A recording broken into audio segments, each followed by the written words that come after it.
We live in a world where people often believe the doctor's report more than the word of God. You tell someone, God says you're healed, you're blessed, and they give you a blank stare, struggling to believe it. But let that same person walk into a hospital and hear the doctor say, you have 3 months to live. And suddenly they believe it without question. No prayers, no resistance, just fear, panic, and acceptance. How did we get to the point where we are more confident in man than in the God who created us?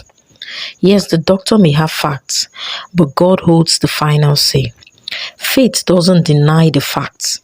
It simply knows that facts are not the end of the story. God's word is truth, and truth has the power to override facts.